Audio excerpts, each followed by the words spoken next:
కాళేశ్వరం ఎత్తిపోతల నిర్మాణంలో 1,00,000 కోట్లు ఖర్చు చేసి 1,00,000 ఎకరాలకు కూడా పూర్తిగా నీరివ్వలేదు.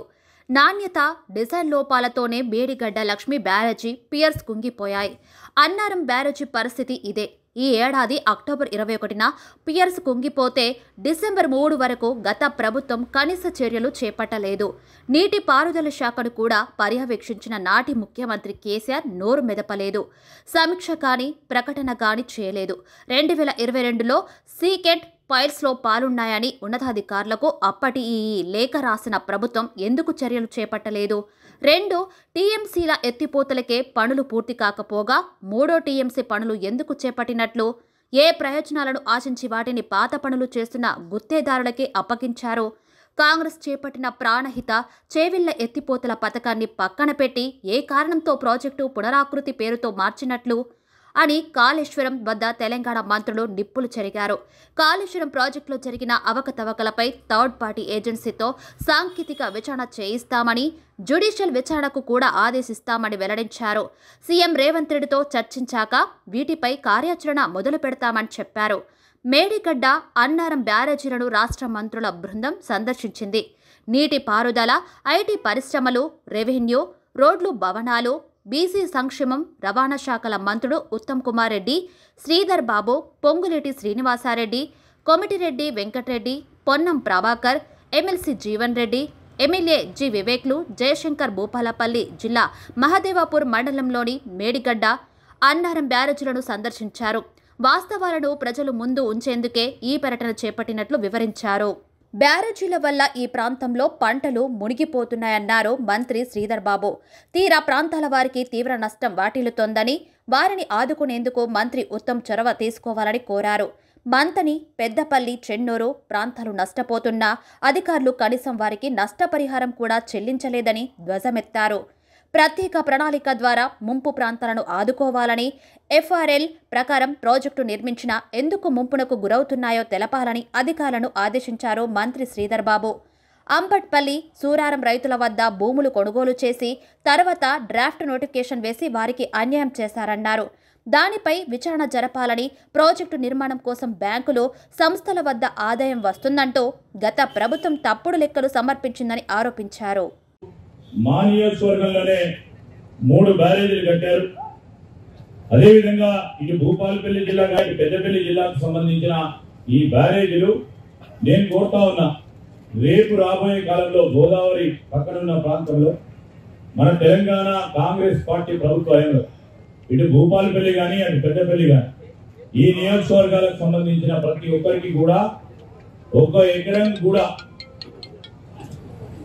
మరి వదలకుండా లిఫ్ట్ ఏర్పాటు చేసి సాగునీరు అందించే విషయంలో ఒక ప్రణాళిక చేయాలని నేను పెద్దలు ఉత్తమ్ కుమార్ రెడ్డి గారు ఈనాడు మన ప్రాంతానికి వచ్చిన సందర్భంలో మొట్టమొదటిసారి వచ్చారు.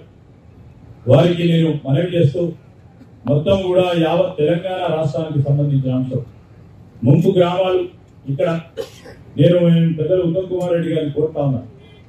అనేక సందర్భాల్లో వర్షాలు పడ్డప్పుడు, నీటి నిల్వ చేసినప్పుడు అనేక గ్రామాలు మా నియోజకవర్గంలో ముంపు గురవుతున్నాయి.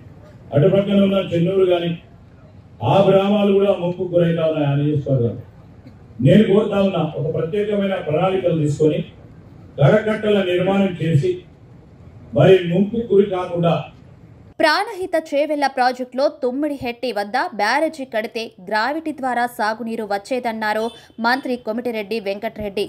మరో 27 కోట్లు ఖర్చు చేస్తే పూర్తయ్యే ఈ ప్రాజెక్టు బీఆర్ఎస్ ప్రభుత్వం వదిలేసిందని మండిపడ్డారు. మహారాష్ట్రలో నాటి గవర్నర్ విద్యాసాగర్ రావు కేసీఆర్కు బంధువేనన్నారు. ఆయనతో మాట్లాడితే అక్కడి ప్రభుత్వాన్ని ఒప్పించేవారని తెలిపారు. కాళేశ్వరం ప్రాజెక్టును తెరపైకి తెచ్చి వృధా ఖర్చు చేశారని విమర్శించారు. నాణ్యత లేని మోటార్లు తెచ్చి బిగించారని, వీటిపై పూర్తి స్థాయిలో విచారణ జరపాలని తెలిపారు. కొండపోచమ్మ సాగర్ నీళ్లు కేవలం కేసీఆర్ ఫామ్ హౌస్కే వెళ్తున్నాయని ఆరోపించారు. నల్లగొండ జిల్లాకు సాగునీరందించే ప్రాజెక్టులపై గత ప్రభుత్వం చిన్న చూపు చూసిందని మంత్రి కోమటిరెడ్డి వెంకటరెడ్డి ధ్వజమెత్తారు. దీని మీద సరైన ఎంక్వైరీ చేసుకొని అసలు మీరు తీసుకొచ్చిన పంపులు 22 పంపింగ్ స్టేషన్స్ ఏ కంపెనీకి వెళ్ళి తీసుకొచ్చిండ్రు? టోటల్ అసెంబ్ల్డ్ మోటార్స్, దాని వాల్యూ ఎంత? బిహెచ్ఎల్ మోటార్ మా ఉదయ సముద్రం ప్రాజెక్టులో ఏఎంఆర్పీలో నేను ఫస్ట్ 99లో ఎమ్మెల్యే ఉన్నప్పుడు ఫిట్ చేపిస్తే ఇప్పటికి రిపేర్ రాలే. అంతకుముందే 2 years ముందు 25 yearsలో ఒక్కసారి బ్రేక్ డౌన్ కానీ మోటార్స్ మీకు కూడా తెలుసు. మురళి ఏఎన్సీ గారు ఎప్పుడైనా ఫెయిల్ అయినా మోటార్స్, ఈ చెత్త మోటార్లు అసెంబ్లీ మోటార్ తీసుకొచ్చి 1000 కోట్ల రూపాయల మోటార్ 4000 కోట్లు ఛార్జ్ చేసాం. డిఫరెంట్ కంపెనీస్, స్మాల్ కంపెనీస్కి తీసుకొని అసెంబ్లీ తీసుకొని ఫిట్ చేసాం. ఎంత బాధ అనిపిస్తుంది అంటే మాకు ఇవాళ గవర్నమెంట్లో మీ గవర్నమెంట్ నుండి సెటరేట్ ఏదేమన్నా సెటరేట్ చేయలేని పరిస్థితి తీసుకొచ్చారు మీరు.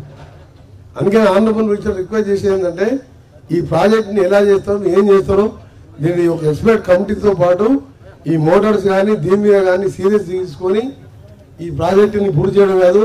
మధ్యలో గౌరవల్లి ప్రాజెక్ట్ దాన్ని ఆపేసాను అంటే అప్పటి ప్రాజెక్టు పూర్తి చేస్తే ప్రాణహిత పూర్తి చేస్తే కాంగ్రెస్ ప్రభుత్వానికి పేరు వస్తుంది.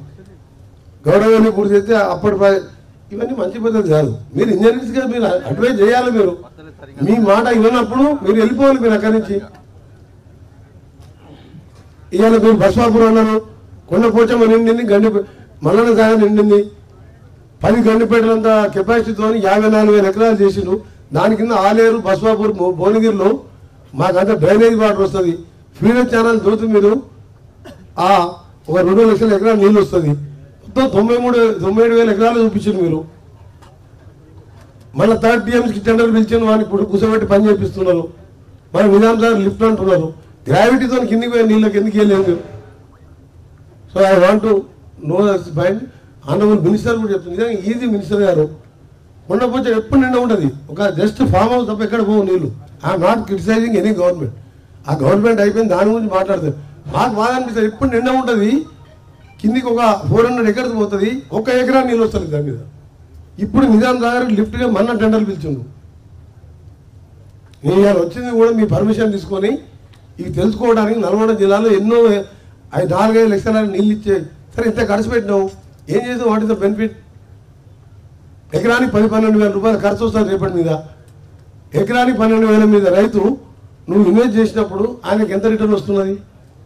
ఏం ఆలోచన నేను పనిచేసాను, దీన్ని సెటరేట్ చేయాలని గౌరవ మంత్రి గారు నాకు రిక్వెస్ట్.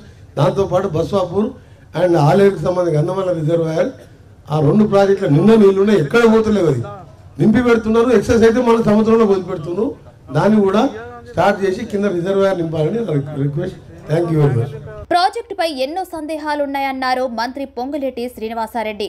2022 ఏప్రిల్ 28న మేడిగడ్డ బ్యారేజ్లో సమస్య ఉందని తెలిసిన వెంటనే మరమ్మతులు చేసి ఉంటే ఇలా అయ్యేది కాదన్నారు. టెండర్లపై చూపిన ఆసక్తి, నాణ్యత, మరమ్మతులపై ఉంటే ఈ పరిస్థితి వచ్చేది కాదని నాటి బీఆర్ఎస్ ప్రభుత్వాన్ని విమర్శించారు.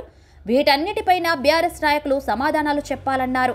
ఇది 1-2 పిల్లర్లతో ఆగదన్న పొంగులేటి రాఫ్ట్ కింద ఉన్న ఇసుకను తనిఖీ చేస్తే నష్టం తగ్గేదని వివరించారు. వరదలు వచ్చినప్పుడు స్టాప్ లాక్ గేట్లు ఎందుకు పనిచేయలేదు, అందుకు సంబంధించిన అధికారులపై ఎందుకు చర్యలు తీసుకోలేదు అని నిలదీశారు మంత్రి పొంగులేటి శ్రీనివాసారెడ్డి. టెక్నికల్ గా డిజైన్స్ అప్రూవ్ చేస్తారు. యాజ్ పర్ శాంక్షన్ చేసేటప్పుడు మీరు అప్ స్ట్రీమ్ కట్ ఆఫ్ వాలు, డౌన్ స్ట్రీమ్ కట్ ఆఫ్ వారు మీరు డయాఫ్రమ్ వాలు ఆర్సీసీ కాంక్రీట్ తో వేయాలన్నది మీకున్న నామ్స్. దాన్ని మీరు డీవియేట్ అయ్యి నిజంగా మీరు ఆర్సీసీతో కట్ ఆఫ్ వాల్ వేసి ఉంటే కట్ ఆఫ్ వాల్ వేసి దాని మీద మీరు ర్యాఫ్ట్ వేసి ర్యాఫ్ట్ మీద డ్యామ్ మీరు పర్ఫెక్ట్ గా కట్టి ఉంటే మీకు వాటర్ ఇన్లెట్ అయి ఉండకపోతే ఈనాడు ఈ మేడిగడ్డ గాని దీనిపైన డ్యామ్ గాని ఇరిగేషన్ మంత్రి వారు అన్నట్లు ఆనాడు దాని కాస్ట్ సుమారు 38,000 కోట్లు. ఆయకట్టు వచ్చేసి సుమారుగా 12,80,000, సుమారు 13 లక్షల ఎకరాలు ఆయకట్టు. కాళేశ్వరం ప్రాజెక్టు గత ప్రభుత్వానికి మానస పుత్రికలా మారిందన్నారు మంత్రి పొన్నం ప్రభాకర్. మేడిగడ్డ కుంగుబాటుపై ప్రజల దృష్టిని మరల్చేందుకు కుట్రకోణం దాగి ఉందా అంటూ విచారణ జరిపించారని విమర్శించారు. 10 టీఎంసీల నీరుండగా ఎలాంటి కుట్రలు చేసేందుకు అవకాశం లేదని పోలీసులు తేల్చారని చెప్పారు. ఆసియా ఖండంలోనే గొప్ప ప్రాజెక్టుగా చెప్పుకొని బస్సులు ఏర్పాటు చేసి మరీ ప్రజలకు చూపించారని ఎద్దేవా చేశారు. ఇంత పెద్ద మొత్తంలో ధనం వెచ్చించి నిర్మించిన ప్రాజెక్టు భవిష్యత్తు ఏమిటని కాంగ్రెస్ ప్రభుత్వం ఆలోచిస్తుందన్నారు. గత 4-5 ఏళ్లుగా కాళేశ్వరం ప్రాజెక్టుపై కాంగ్రెస్ తరపున అనేక అనుమానాలు వ్యక్తం చేశామన్నారు మంత్రి ఉత్తమ్ కుమార్ రెడ్డి. అవే నిజమయ్యాయని, డిజైన్లు, నిర్మాణం, నాణ్యతల్లో లోపాల వంటి ఎన్నో కారణాలతో కాళేశ్వరం ప్రాజెక్టు విఫలమైనట్లే అన్నారు. మేడిగడ్డ, అన్నారం, సుందిళ్ల బ్యారేజీలు నీటి నిల్వల కోసం నిర్మించిన కనీస స్థిరీకరణ ఆయకట్టుకు కూడా నీరివ్వలేదని అన్నారు. ప్రాజెక్టు నిర్మాణం కోసం తీసుకొచ్చిన వేల కోట్ల అప్పులు, వడ్డీ భారం రాష్ట్రంపై పడుతుందని మండిపడ్డారు. కాళేశ్వరం ప్రాజెక్టులో అవకతవకలపై విచారణ చేయించి ప్రజలకు వాస్తవాలను తెలియజేయడమే కాంగ్రెస్ ప్రధాన లక్ష్యమన్నారు మంత్రి ఉత్తమ్ కుమార్ రెడ్డి. జాతీయ డ్యామ్ సేఫ్టీ అథారిటీ నివేదికను తమ ప్రభుత్వం విశ్వసిస్తోందని, గత ప్రభుత్వ ఒత్తిడికి అధికారులు తలొగ్గడం సరైన చర్య కాదన్నారు. మేము 7వ తారీఖు అంటే ఒక 10 రోజుల క్రితం మేము బాధ్యతలు తీసుకొని ఇది చాలా సీరియస్ ఇష్యూ అనే విషయం పరిగణించుకొని మన గౌరవ ముఖ్యమంత్రి గారు మొత్తం విషయంపై జ్యుడిషియల్ ఎంక్వైరీ వేస్తారని చెప్పి శాసన మండలిలో ప్రకటించిన విషయం మీ అందరికీ తెలుసు.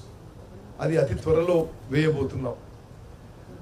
మరి ఫీల్డ్లో విషయాన్ని ఒకసారి పరిశీలించి మన ఇంజనీర్లని, అదేవిధంగా నిర్మించిన ఏజెన్సీలని సైట్ మీద ఒకసారి ఒక వాస్తవాలు తెలుసుకునే విధంగా మేము కూడా ఈరోజు మరి మంత్రులు అందరం కూడా మేడిగడ్డ బ్యారేజ్ విజిట్ కోసం రావడం జరిగింది. సరే, దీని తర్వాత వీలుని బట్టి ఇక్కడి నుంచి కన్నేపల్లి దగ్గర పంప్ హౌజు, అక్కడి నుంచి అన్నారం బ్రిడ్జు, అన్నారం బ్యారేజు చూసి మేము హైదరాబాద్ తిరిగిపోతాం.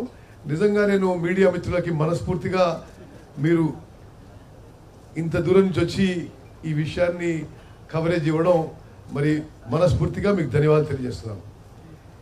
ఇప్పుడు ఈ మేడిగడ్డ బ్యారేజ్ విషయంలో సరే నిపుణులు వారి యొక్క అభిప్రాయం తెలియజేస్తారు. ఆ తర్వాత సరే మేము ఈరోజు కొంత వాస్తవాలని పరిశీలన చేయడానికి ఈ విజిట్, ఇక్కడి నుంచి తిరిగిపోయిన తర్వాత ముఖ్యమంత్రి గారితో సమావేశమై తుది నిర్ణయం కూడా ప్రకటిస్తామని చెప్పి నేను మనవి చేస్తూ 2-3 విషయాలు చెప్పాలి మీకు.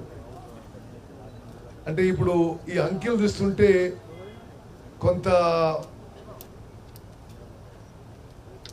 ఆశ్చర్యపోవాల్సిన అవసరం ఉంది. సిడబ్ల్యూసి అప్రూవ్ చేసిన కాస్ట్ 80,000 కోట్లు. ఆ 80,000 కోట్లు క్రమక్రమంగా పెరిగి మరి ఇప్పుడు ఆల్మోస్ట్ 1,00,000 కోట్లకు చేరుకుంటుంది ఈ ప్రాజెక్ట్ కాస్ట్. అంటే 38,000 కోట్లదేమో 80,000 కోట్లు వచ్చింది, 80,000 కోట్లదేమో 1,00,000 కోట్లకు పోతుంది. ఈ రోజు వరకు నాకు ఇచ్చిన ఫిగర్స్లో కొత్త ఆయకట్టు, కాళేశ్వరం ప్రాజెక్ట్ కింద కొత్త ఆయకట్టు అప్రాక్సిమేట్గా ఇప్పటివరకు అయిన ఎక్స్పెండిచర్ అప్రాక్సిమేట్గా 95,000 crores, 95,000 కోట్లు ఖర్చు పెట్టిన తర్వాత ఈ రోజు వరకు జనరేట్ అయిన కొత్త ఆయకట్టు మరి 97,000 acres, అంటే అప్రాక్సిమేట్లీ 1 lakh acres అని తీసుకోండి. ప్రపంచంలోనే అతిపెద్ద ప్రాజెక్టు అని చెప్పారు. అద్భుతమన్నారు. 81,000 కోట్లకు సిడబ్ల్యూసి ఆమోదిస్తే ఇప్పుడు 1,00,000 కోట్ల వరకు ఖర్చవుతుందని మంత్రులు అభిప్రాయాలు వ్యక్తం చేస్తున్నారు. గతంలో కాంగ్రెస్ ప్రభుత్వం 38,000 కోట్లతో 16,40,000 ఎకరాల ఆయకట్టుకు సాగునీరు అందించేందుకు ప్రాణహిత చేవెళ్ల ప్రాజెక్టును చేపట్టిందని, 11,000 కోట్ల విలువైన పనులు కూడా పూర్తి చేసిందన్నారు. తెలంగాణ వచ్చాక కేసీఆర్ ప్రభుత్వం దాన్ని పక్కన పెట్టి ప్రాజెక్టు ప్రణాళికను మేడిగడ్డకు మార్చేశారని విరుచుకుపడ్డారు. దీనివల్ల ప్రజాధనం దుర్వినియోగమైందే తప్ప అదనపు ప్రయోజనం దక్కలేదని ధ్వజమెత్తారు. ఇప్పటి వరకు 95,000 కోట్లు ఖర్చు పెట్టిన 1,00,000 ఎకరాల లోపే కొత్త ఆయకట్టు ఏర్పడిందన్నారు. తిరిగి ప్రాణహిత చేవెళ్ల ఎత్తిపోతల పథకం చేపట్టి తీరుతామని మంత్రుల బృందం తేల్చి చెప్పారు. పాలమూరు రంగారెడ్డి ప్రాజెక్టుకు జాతీయ హోదా కోసం పోరాడతామని హామీ ఇచ్చారు.